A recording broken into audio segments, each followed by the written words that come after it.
नमस्कार बंधुरा आमार चैनल डिओस डेलिकेसीते आपनादेर सबाइके आरो एकबार स्वागत जानाई। एखन किन्तु बाजारे पटल खूबই इजिली अवेलेबल। तो पटलेर डालना खेये खेये तो आमादेर एकटा एकघेয়েমি एसे गेছে, ताई आमी एकटा यूनिक निरामिष पटलेर रेसिपि शेयर करছি आजके, राजकीय पटल। तो एटा बानाते आमादेर की की लागছে चलुन देखे निই। एखाने आमी 6टा पटलके केटे निয়েছি। एकटू खोसा रेखे रेखे पटलटाके काटते होबे। और पटलटा देखतेई पाच्छेन एखाने बेश कचि। और दुटो बड़ो साइजेर आलूके आमी डुमो डुमो करे केटे निয়েছি। एबारे कड़ाईते आमी 2 टेबिल स्पून सर्षेर तेल भालो करे गरम करे तार मध्य पटलगुलोके दिए देब। पटलगुलोके एकटू कम आँचे बेश किछुक्षण धरे भेजे निते होबे। एकदम जाते पटलगुलो बादामी ना हये जाय, माने एकटू सबुज भाबटा जाते थाके सेटा खेयाल राखबेन, ताहले किन्तु देखते जिनिसटा बेश सुंदर लागे। आमी सामान्य एकटू नुन दिए एटाके नाड़ाचाड़ा करे ढाकना दिए भेजे नेब किछुक्षण धरे। भाजा हये गेले ढाकनाटा खुले निয়েছি। मोटामुटी आमार सब कटा पटलই भालो करे भाजा हये गेছে। एबारे एगुलोके एकटा पात्रेर मধ্যে आमी तुले निচ্ছি। आगे तेलटा झरिয়ে भालो करे एकटा अन्य पात्रे एटाके तुले निते होबे।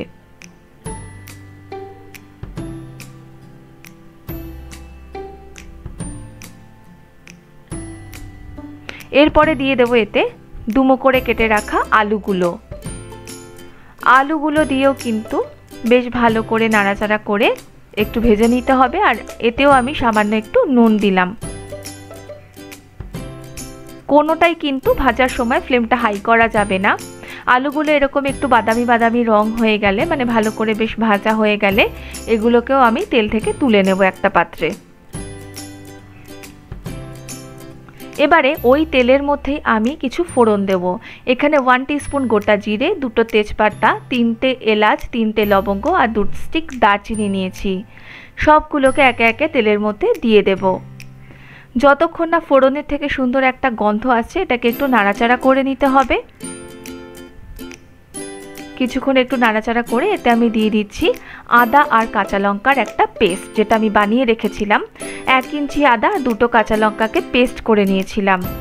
তো এই মশলাটা দিয়ে এটাকে একটু কষতে হবে যতক্ষণ না এটা থেকে আদার একটা কাঁচা গন্ধ থাকে সেটা চলে যায়। আর এই রান্নাটা কিন্তু খুব একটা ঝাল হবে না, বরং একটু মিষ্টি মিষ্টি স্বাদেরই হবে। আমি দিচ্ছি 1 टीस्पुन হলুদ গুঁড়ো, 1 टीस्पुन জিরে গুঁড়ো, हाफ टीस्पुन দিচ্ছি ধনে গুঁড়ো আর স্বাদ মতো নুন। সব কিছু দিয়ে আবারও একটু ভালো করে কষে নেব। ফ্লেমটা মিডিয়ামে রাখতে হবে বা লোতে রাখতে হবে, তা না হলে মশলাটা পুড়ে যেতে পারে। এবারে এতে আন্দাজ মতো একটু কাশ্মীরি মির্চি দিয়ে দিতে হবে।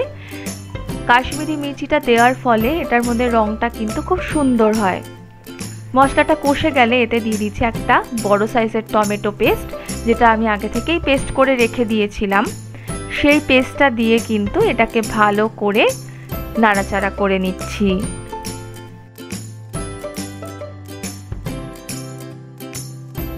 এবারে এখানে 10টা আলমন্ড আর কিছুটা চারমগজের দানা আমি পেস্ট করে রেখে দিয়েছি। আপনারা চাইলে এর পরিবর্তে এখানে সাদা তিল, পোস্ত বা চিনে বাদাম যে কোনো কিছুই পেস্ট করতে পারেন।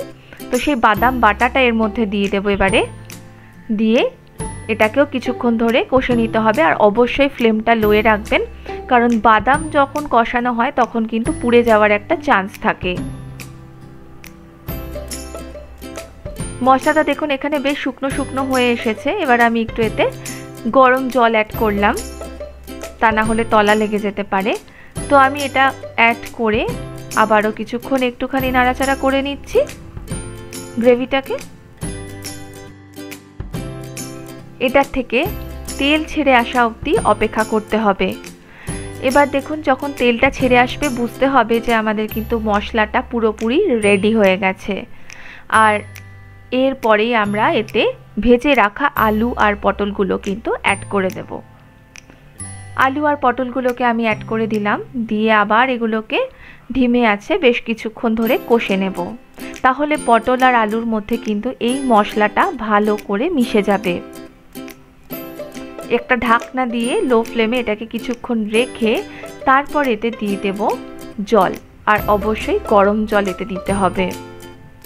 রান্নার ক্ষেত্রে আমি মোটামুটি চেষ্টা করি গরম জলই সবসময় ব্যবহার করতে, তাহলে কিন্তু রান্নার স্বাদটা অনেক ভালো হয়।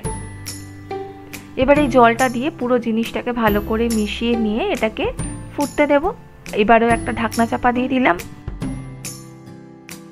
ঢাকনাটা তুলে নিয়ে এর মধ্যে আমি এবার দিয়ে দিচ্ছি 4টে গোটা কাঁচা লঙ্কা, স্বাদ মতো একটু চিনি, আর আমি এখানে 1 টিস্পুন চিনি দিয়েছি। আর এবারে এই গ্রেভিটা শুকিয়ে আসা অবধি একটু এটাকে রান্না করতে হবে। লাস্টে আমি এতে অ্যাড করব 2 টিস্পুন ঘি আর হাফ টিস্পুন মতো গরম মশলার গুঁড়ো। তাহলেই কিন্তু আমাদের এই রাজকীয় পটল রান্নাটা কমপ্লিট। এটা ভাত, রুটি, পরোটা যা কিছুর সাথে আপনি সার্ভ করতে পারেন। আশা করি রেসিপিটা খুব ভালো লাগবে, আর ভালো লাগলে আমার চ্যানেলটাকে সাবস্ক্রাইব করে একটা লাইক করে দেবেন। Thank you.